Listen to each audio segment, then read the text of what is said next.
Bonjour à tous et bienvenue dans ce nouvel épisode de Mode Mode Avion. avion.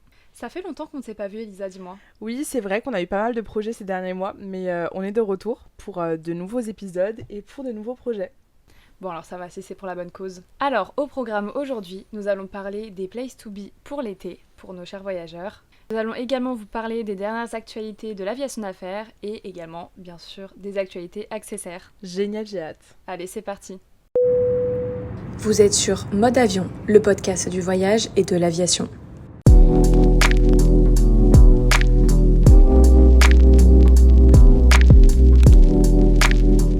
Alors, pour parler un peu des destinations phares de cet été, qu'est-ce qu'on aura, Elisa? Dis-nous tout. Alors, comme chaque année, il y a certaines destinations qui reviennent le plus souvent auprès de nos clients.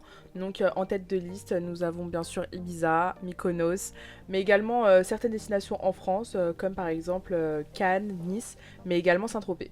D'ailleurs, en parlant de Saint-Tropez, je crois que l'aéroport a été rénové au cours des derniers mois. Donc, il est à présent prêt à accueillir les touristes du monde entier.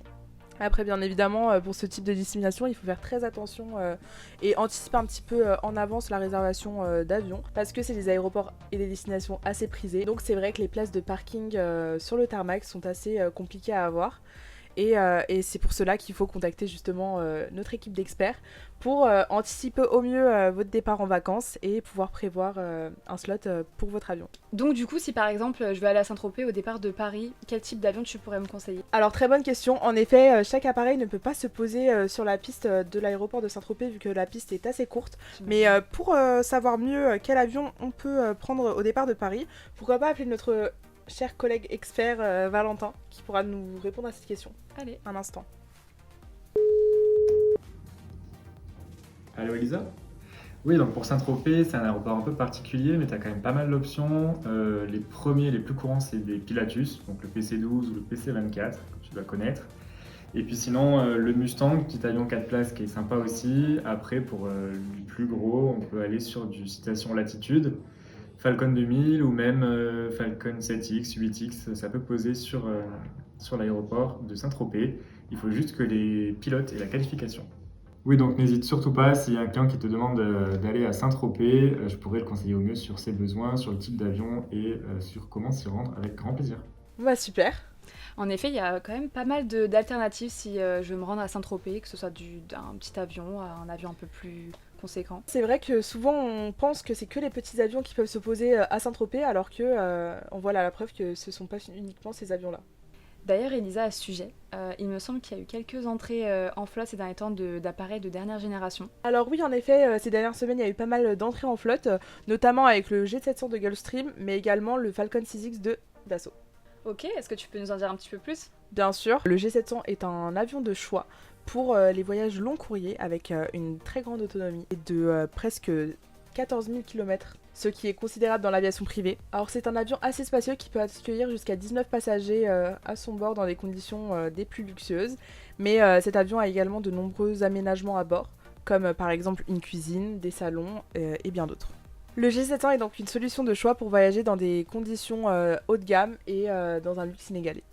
Le Falcon 6X est lui aussi disponible en charter depuis peu. C'est également un choix idéal pour ceux qui recherchent le luxe et le confort à bord. Sa cabine extra large permet d'accueillir jusqu'à 16 passagers.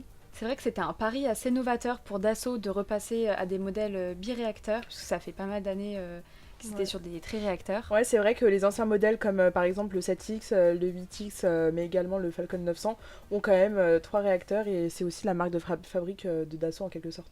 Le Falcon 6X fait donc totalement concurrence au G700 de Gulfstream.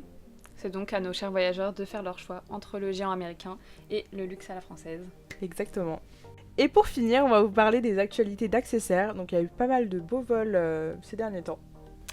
Tout à fait, Elisa. Il y a notamment ce vol Marrakech-Médina, il me semble, avec un chef à bord. Est-ce que tu peux nous en dire un petit peu plus? On a eu l'occasion de mettre un chef à bord pour créer un véritable show culinaire dans les airs et on a décidé de réitérer l'expérience pour un vol justement qui allait vers Médine. Et justement, le chef a créé un menu spécial pour nos passagers qui ont totalement adoré l'expérience. Donc ça rentre un peu dans notre univers du sur-mesure et de l'ultra-personnalisation. Exactement, donc en fait le menu a été préparé en fonction des goûts de nos clients. Et ils ont pu profiter, pu profiter d'un show culinaire en live dans les airs, ce qui est assez exceptionnel. Incroyable.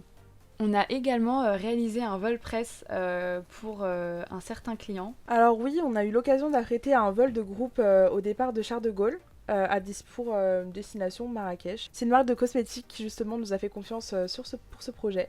Et à bord, on a pu créer pas mal d'éléments personnalisés à l'image de la marque, donc notamment des laitières, des box de catering, des bouteilles d'eau et bien d'autres. Donc outre l'aviation privée, nous proposons également des vols de groupe comme celui-ci. Et du coup, même pour ces vols de groupe, nous essayons de garder l'ADN d'Accessair, justement en créant et en aménageant les cabines d'avion avec des touches personnalisées, en suivant justement l'image de notre client. Vous pouvez suivre quotidiennement toute l'actualité Accessair sur nos réseaux sociaux ou sur notre site internet. Où vous pouvez en savoir plus et voir plus de nos personnalisations que nous mettons au quotidien à bord de nos vols. Merci de nous avoir écoutés, on se retrouve très vite pour un nouvel épisode. On se dit à la prochaine fois, Elisa. Exactement. Et à très bientôt sur Mode Avion.